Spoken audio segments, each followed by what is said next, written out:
Hello students, welcome to the class. Myself Ashwini and we learn the physics part second. The most important chapter is electrostatics. Okay, so in previous lecture we see the very basic concept of electric flux and Gauss law. Electric flux is denoted by phi. Okay, then phi which is equals to q upon epsilon naught, and one more formula, phi is equals to E dot A. Okay, then phi is equals to EA cos theta. हे असं आपण बघितलं मागच्या लेक्चरला. Okay, आता आपण main exact 12th स्टँडर्डला जिथे सुरुवात होते आपण त्या टॉपिकला आता application of Gauss law. There are 3 applications of Gauss law. The first one is the electric field intensity due to a uniform charged spherical shell or hollow sphere. Remember this, spherical shell or hollow sphere. The electric field intensity due to uniformly charged spherical shell or hollow sphere. Gauss law use करून आपल्याला एक electric फील्डची value काढायची आहे. Electric field आपल्याला calculate करायचं आहे. त्याच्यासाठी आपल्याला सांगितलं बघा इथे युनिफॉर्मली चार्जड आहे ते, पण काय यूज केलं आपण, स्पेरिकल शेल किंवा आपण म्हणू शकतो त्याला हॉलो स्पियर. ह्या ॲप्लिकेशनसाठी आपल्याला इलेक्ट्रिक फील्ड इथे कॅल्क्युलेट करायची. याच्यानंतर जे सेकंड ॲप्लिकेशन आहे आपल्याकडे, तर ते सेकंड ॲप्लिकेशन आपण स्पियर घेणार आहे. ओके, हा जो आहे पहिला स्पियर घेणार आहे. त्याच्यानंतर आपण एक प्लेन शीट यूज करणार आहे. बघू आपण याच्यानंतर कसं येतं आहे. पण आता स्पियर घ्यायचं आहे, ठीक आहे. मग आपण एक स्पियर ड्रॉ करूया. Okay, there are one hollow sphere. इथे काय सांगितलं आहे, युनिफॉर्मली चार्ज म्हणजेच काय, there is one sphere having a charge distributed uniformly. The positive charge is distributed uniformly over the sphere. सगळा जो चार्ज आहे तो चार्ज ह्या स्पियर भोवती आहे. आता आपल्याला काय करायचं आहे बघा, इथे मी ॲक्च्युली 3 केस यूज करणार आहे. 3 केसमध्ये तुम्हाला सांगते की बोर्ड एक्झामसाठी जे येतं ते तुम्हाला, हे तुम्ही एका केससाठी लिहिलं तरी ठीक आहे, पण मी तुम्हाला 3 केसमध्ये सांगते जे तुम्हाला CET नीट JEEसाठी महत्त्वाचं असेल. काही पॉईंट्स मी देणार आहे. बघा आता इथे एक हॉलो स्पियर आहे. हॉलो स्पियर कन्सिडर करा, ठीक आहे, एक असं बांगडी टाईप. ओके, हॉलो स्पियर आहे. त्याच्या आउटसाईडला हे सगळी चार्ज प्रेझेंट दिलेलं आहे. ओके, आता मला इलेक्ट्रिक फील्ड फाइंड आउट करायची, तर इथे फक्त स्पेरिकल शेल आणि हॉलो स्पियर म्हटले. मग इलेक्ट्रिक फील्ड फाइंड आउट करण्यासाठी मी एक पॉईंट कन्सिडर करणार आहे. तर बघा सुरुवातीला तो पॉईंट मी आउटसाईडला कन्सिडर करते. Suppose this is a point P which is outside this sphere. याच्यात आपण 3 केस यूज करूया. When the point is outside the sphere, the point is on the surface of the sphere, and the point is inside the sphere. Okay, so the first case is the point P lies outside the sphere. Okay, next, आता Gauss लॉचे applications तुम्हाला लिहायला जेव्हा येणार आहे तर step by step जा. पहिल्यांदा जर तुम्हाला स्पियर सांगितलेला असेल तर तुम्ही इथे स्पियर ड्रॉ करा. ओके, स्पियर ड्रॉ केल्यानंतर बघा आपल्याला एक सेंटर पॉईंट याचा कन्सिडर करायचं आहे. Suppose we consider a centre point O. Consider centre point O and having a radius capital R. Consider a sphere having centre point O and radius is R. Okay, next पुढची step काय असेल, next we draw a Gaussian surface. See दिस.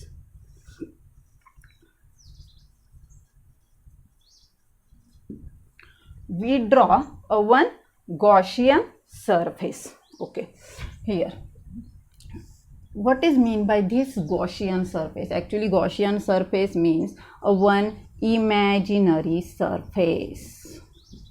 एक Gaussian surface आपल्याला draw करायचा आहे. Gaussian म्हणजेच काय म्हणतोय आपण त्याला, एक इमॅजिनरी सरफेस ड्रॉ करायचा आहे. ठीक आहे, मग एक इमॅजिनरी सरफेस आपण कसा ड्रॉ करणार आहे, ही आपली सेकंड स्टेप आहे actually.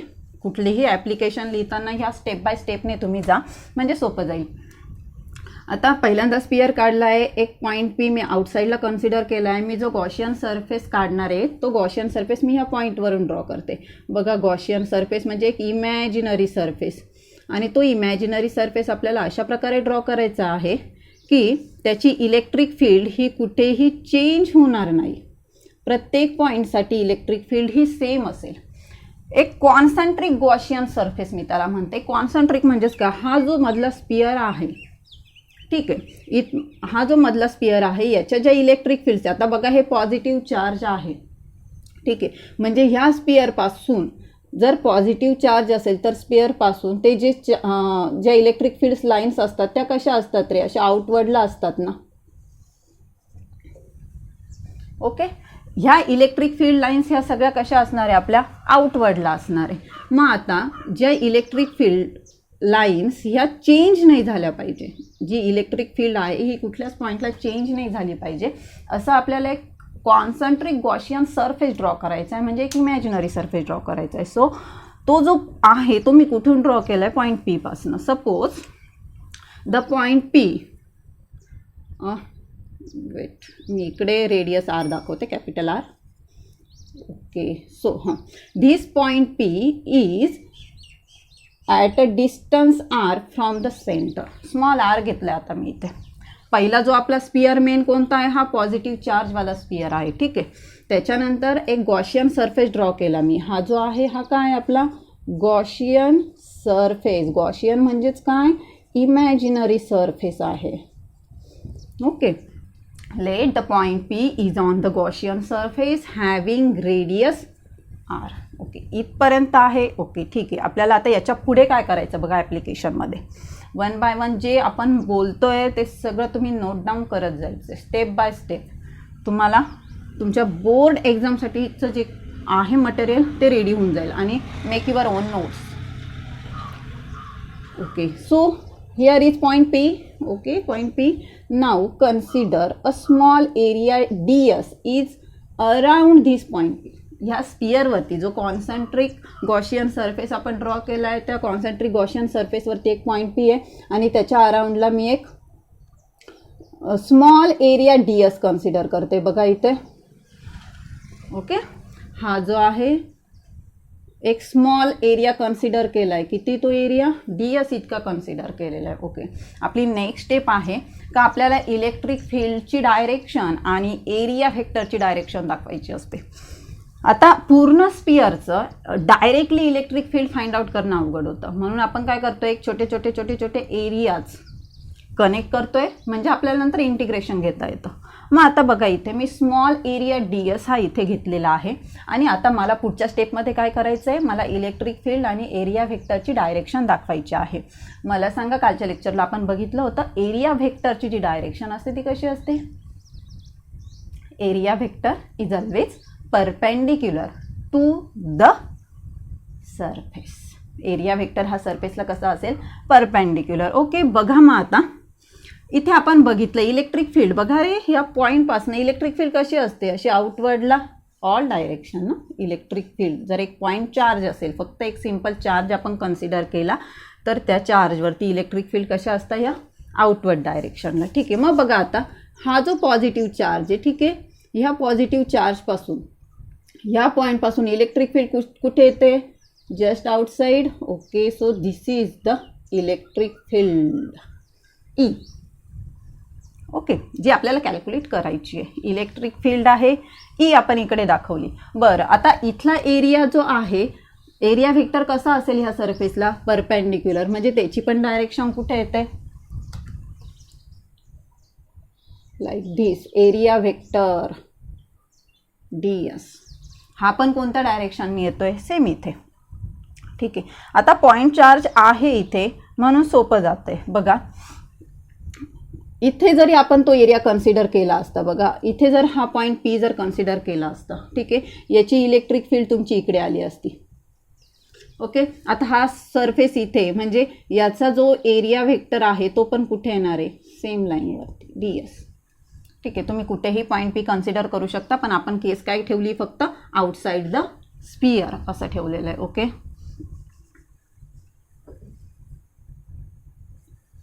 Okay. So direction E and D S ह्या दोघांचेही डायरेक्शन आपण दाखवलेले आहे. मग ह्या केसमध्ये थीटा काय येतो, what is mean by theta? Theta is the angle between E and area. इथे एरिया काय, डी एस, म्हणजे ई आणि डी एस मधला अँगल दोघंही एकच डायरेक्शनने आहे, म्हणजे थीटा काय येईल आपला, 0 degree. If theta is 0 degree, cos theta 1. Okay. Then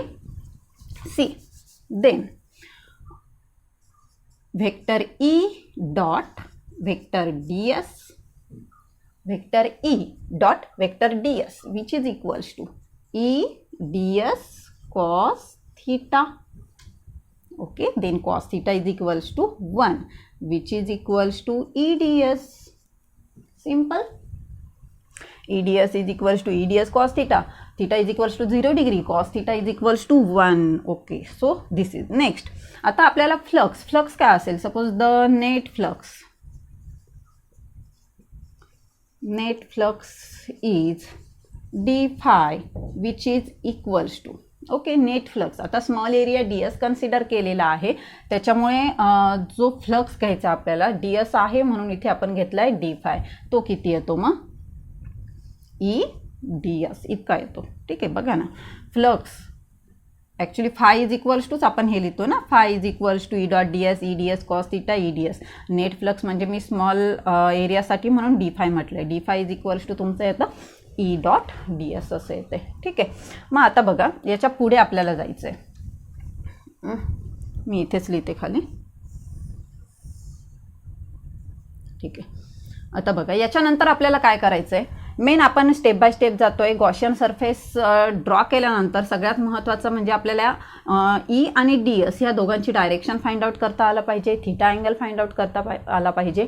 E आणि डी एस दोघांची डायरेक्शन सेम असेल तर थीटा तुमचा 0 डिग्री येतो, आणि जो कॉस थीटा आहे तो कॉस थीटा असेल तुमचा 1. ओके, सो आता आपल्याला याच्या पुढे इलेक्ट्रिक फ्लक्स म्हणजे नेक्स्ट स्टेप आपली काय असेल तर आपल्याला एक इलेक्ट्रिक फ्लक्स कॅल्क्युलेट करायचा आहे. इलेक्ट्रिक फ्लक्स आपण डायग्रामनुसार कॅल्क्युलेट करू आणि त्याच्यानंतर आपल्याला गॉस लॉनुसारचा इलेक्ट्रिक फ्लक्स लिहायचा आहे. So we can write here the total electric flux passing through Gaussian surfaces. Gaussian surface is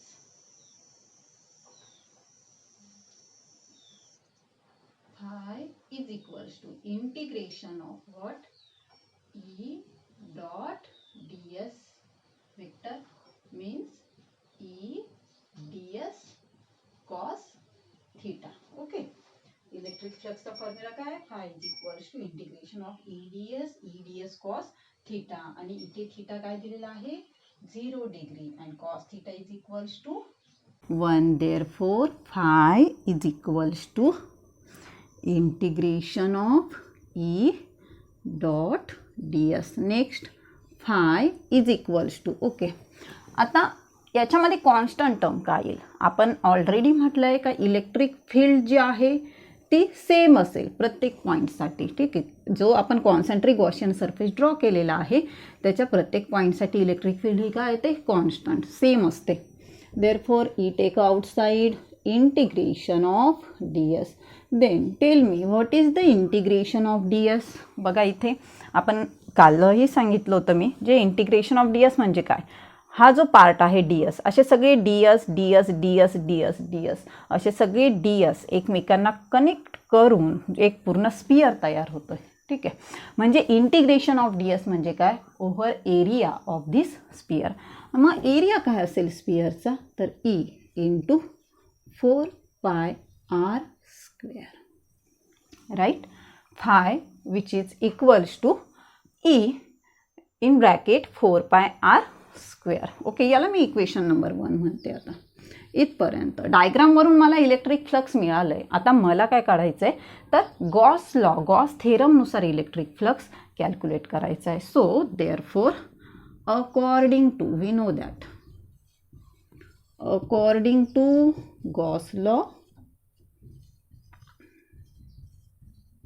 लॉनुसार phi काय असतो, phi which is equals to Q upon epsilon naught. phi is equals to q upon epsilon naught. Suppose this is equation number 2. So from 1 and 2,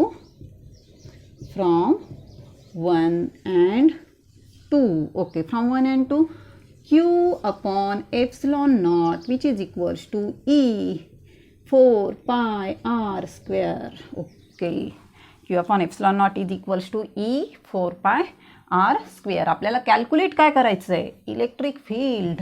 so E is equals to what? Q upon 4 pi r square epsilon naught.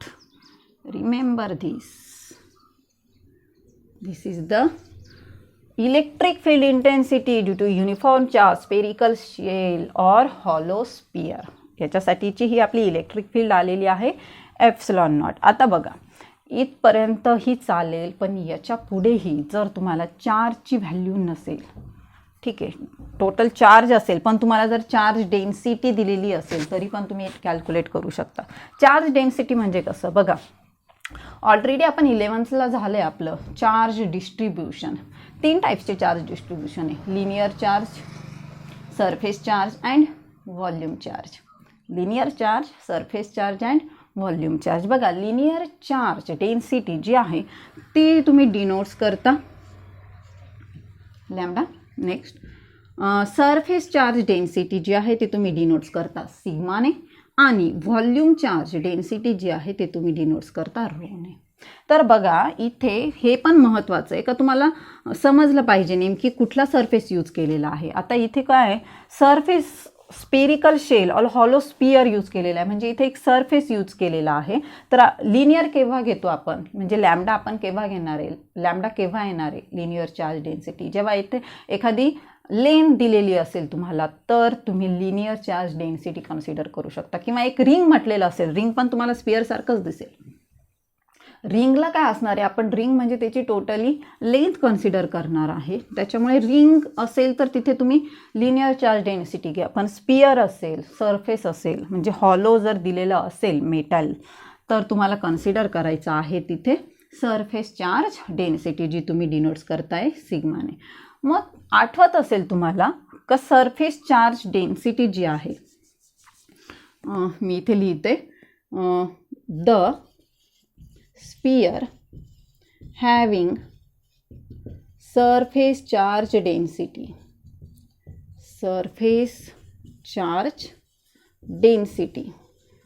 Okay. Surface charge density ती कशाने denotes करताय तुम्ही, सिग्माने. Sigma is equals to, ठीक आहे, surface charge डेन्सिटीचा काय formula आपल्याकडे मागच्या वर्षी झालेला आपला 11th बघा. Surface charge density means charge per unit area. जिथे एरिया आपण कन्सिडर करतोय म्हणून चार्ज पर युनिट एरिया घ्यायचं. लेंथ दिलेली असेल याचा अर्थ तिथे लेंथ कन्सिडर करतोय, म्हणजे चार्ज पर युनिट लेंथ काय होतं, लिनियर चार्ज डेन्सिटी होतं. इथे काय स्पियर आहे, सरफेस आहे, देअरफॉर सरफेस चार्ज डेन्सिटी म्हणजेच काय असतं, क्यू अपॉन एरिया. ठीक आहे, एरिया. मग बघा इथे सिग्माची जी व्हॅल्यू येते ती काय येते, क्यू अपॉन एरिया म्हणजेच काय, क्यू डिवाइड बाय एरिया किती असेल ह्या पूर्ण स्पियरचा, 4 pi R square, capital R. स्पियरचा एरिया, हा स्पियर घ्यायचा आहे, गॉशियन स्पियर नाही, ह्या स्पियरचा एरिया, रेडियस किती R, therefore here capital R. Sigma is equals to Q upon 4 pi capital R square. Okay, ही एक व्हॅल्यू तुम्हाला मिळते. मग जर ही व्हॅल्यू तुम्ही पुट केली तर इलेक्ट्रिक फील्डची व्हॅल्यू काय मिळते, is equals to, okay wait क्यूची व्हॅल्यू काढून घ्या त्याच्यावरून. क्यूची व्हॅल्यू काय येईल, sigma into 4 pi capital R square. मग याच्यानुसार इलेक्ट्रिक फील्ड काय येईल, electric field E is equals to, इथेच लिहिते मी, electric field E is equals to क्यूची व्हॅल्यू होती ही sigma into 4πr² divide by 4π small r square epsilon naught. बघा काय कॅन्सल होतं आहे, 4π gets cancel. So answer is sigma r² divide by epsilon naught small r square. Okay, बघा ही पण तुम्हाला एक व्हॅल्यू मिळते अकॉर्डिंग टू गॉस लॉ. ही झाली तुमची पहिली केस. अवघड नाही आहे, खूप सोपं आहे. बघा आपण स्टेप बाय स्टेप मी परत एकदा तुम्हाला सांगते आहे कसं करायचं. जर ॲप्लिकेशन ऑफ गॉस लॉ तुम्हाला दिलेला आहे तर त्या ॲप्लिकेशन ऑफ गॉस लॉमध्ये पहिल्यांदा बघायचं आहे का तुम्हाला कशासाठी काढायला लावलं आहे इलेक्ट्रिक फील्ड. स्पेरिकल शेल आणि हॉलो स्पियर दिला आहे. डायग्राम ड्रॉ करायची, एक हॉलो स्पियर ड्रॉ करायचा आहे. त्याच्यासाठी तुम्ही लिहिणार आहे consider a charge sphere having a center point O and radius is capital R. The charge is distributed uniformly all over the sphere. हे लिहिल्यानंतर तुम्हाला पुढे लिहायचं आहे draw a one concentric Gaussian surface. आपली पुढची स्टेप आहे गॉशियन सरफेस ड्रॉ करायचा. बघा पहिल्यांदा स्पियर जे आहे ते पहिली स्टेप तुम्ही गॉशियन सरफेस ड्रॉ करणार आहे. गॉशियन सरफेस ड्रॉ केल्यानंतर सेकंड स्टेपमध्ये तुम्हाला ई आणि डी एसची डायरेक्शन फाइंड आउट करायची आहे. ई आणि डी एसची डायरेक्शन फाइंड आउट केल्यानंतर तुम्हाला थीटा फाइंड आउट करायचा आहे. थीटा फाइंड आउट झाल्यानंतर तुम्हाला इलेक्ट्रिक फ्लक्स कॅल्क्युलेट करायचा आहे अकॉर्डिंग टू डायग्राम. पुढची स्टेप काय आपली इलेक्ट्रिक फ्लक्स कॅल्क्युलेट करायचा आहे अकॉर्डिंग टू डायग्राम. जो इलेक्ट्रिक फ्लक्स येईल त्याला इक्वेशन नंबर 1 म्हणायचं आहे. त्याच्यानंतर पुढची स्टेप आहे आपली अकॉर्डिंग टू गॉस लॉनुसार इलेक्ट्रिक फ्लक्स लिहायचा आहे. त्याच्यानंतर जो डायग्रामनुसार आणि गॉस लॉनुसार इलेक्ट्रिक फ्लक्स आहे ते दोघं तुम्ही इक्वल करणार आहे. दोघं इक्वेशन एकत्र करा, त्याच्यानुसार तुम्हाला इलेक्ट्रिक फील्ड मिळेल. ती असेल तुमची फायनल इलेक्ट्रिक फील्ड. ओके, आणि याही पुढे जाऊन जर तुम्हाला डेन्सिटीनुसार काढायचं असेल तर त्या स्पियरसाठी जर सरफेस असेल तर सरफेस चार्ज डेन्सिटी कन्सिडर करा. लिनियर लेंथ दिलेली असेल, ठीक आहे, एखादं सिलेंडर असेल लेंथ तुम्हाला दिलेली असेल तर तिथे तुम्ही लिनियर चार्ज डेन्सिटी कन्सिडर करा. आणि जर क्यूब असेल म्हणजे जिथे व्हॉल्यूम असेल तर तिथे व्हॉल्यूम चार्ज डेन्सिटी कन्सिडर करा. आता पहिल्या ॲप्लिकेशन हॉलो स्पियरसाठी आपण कुठली चार्ज डेन्सिटी घेतली आहे, सरफेस चार्ज डेन्सिटी घेतली. ती कशाने डिनोट्स करायची, सिग्माने. सिग्मा म्हणजे काय असेल, सरफेस चार्ज डेन्सिटीची आपली डेफिनेशन काय आहे, the charge per unit area is called as surface charge density. That means sigma is equals to Q upon A. Sphere आहे म्हणून स्पियरचा एरिया 4πr स्क्वेअर घेतला आणि हे आपण पुढे फाइंड आउट करू शकतो. ठीक आहे, स्टेप्स लक्षात ठेवा. बोर्ड एक्झामसाठी तुम्ही कसं लिहिणार आहात, consider one sphere having a positive charge distributed all over the sphere. The center point is O and radius is capital R. Draw a one concentric Gaussian surface. Let a point P on this concentric Gaussian surface. Take a concentric Gaussian surface having a radius small r. Take a small area around the point P which is ds. Okay, next the direction of electric field and ds is as shown in figure which is a same direction. Therefore theta is equals to 0 degree and cos theta is equals to 1. So we know that the flux is equals to E dot ds means E ds cos theta. E ds, the net flux is d phi is equals to E ds. Remember this. आता बघा इथं main हे नका विसरू. Total electric flux passing through Gaussian surface is phi is equals to E dot D s integration of E D S cos theta. Next phi is equals to integration of E D s. आता इथे केल्यानंतर काय करायचं, constant का आहे तर electric field ही constant असते. लक्षात ठेवा इलेक्ट्रिक फील्ड ही कॉन्स्टंट असते. So E integration of D S, what is D S, D S is the area. स्पियरचा एरिया काय असतो 4πr स्क्वेअर. कन्फ्यूज करू नका, स्मॉल आर आणि कॅपिटल आर तुम्ही डायग्रामनुसार काढताय म्हणजे गॉशियन सरफेस जो ड्रॉ केला आहे त्याची रेडियस कन्सिडर करा. स्मॉल आर इथे लिहा, कुठे कुठे मुलं चुकतात ते मी नोट करायला लावते तुम्हाला. E इंटू 4πr² आला. एकदा का हा फाय तुम्हाला मिळाला का, अकॉर्डिंग टू गॉस लॉ नुसार लिहा phi is equals to Q upon epsilon naught. Gauss law नुसार हाच फॉर्म्युला आहे. याला इक्वेशन 1 म्हणा, याला इक्वेशन 2 म्हणा. इक्वेशन 1 आणि 2 नुसार तुम्हाला ई मिळतोय Q upon 4πr² epsilon naught. Okay. Next surface charge डेन्सिटीनुसार sigma is equals to Q upon area. Q upon 4πr², इथे कॅपिटल आर आहे. E is equals to sigma 4π capital R² divide by 4π small r² epsilon naught. हे कसं केलं तर क्यूची जी value आहे, क्यूची value काय येते, इथे क्रॉस मल्टिप्लिकेशन करा. Sigma into 4πr², sigma into 4πr². क्यूच्या जागी सिग्मा इंटू 4πr² टाकलं आहे. खाली 4πr² epsilon naught as it is. 4π gets cancel. So sigma R² divide by epsilon naught R². हे झालं तुमचं फायनल आन्सर. आता याच्यानंतर आपल्याला एक सेकंड अँड थर्ड केस मी तुम्हाला सांगणार आहे की जे पॉईंट पी जो आहे तो असेल तुमच्या इनसाईडला.